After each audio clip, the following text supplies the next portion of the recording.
ganyan. Ganyan ang bansa.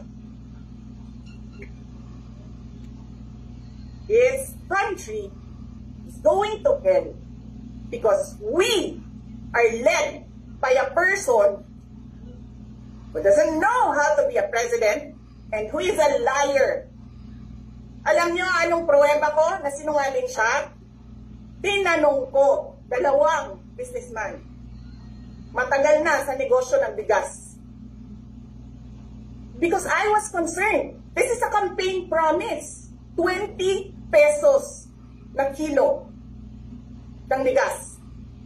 And so, I really sat down and talked to a businessman.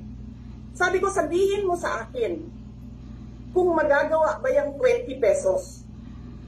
Sabi niya, hindi. Napaka-imposibleng gawin yan.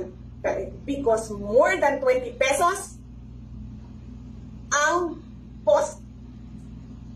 Paano ka magbenta ng palugi?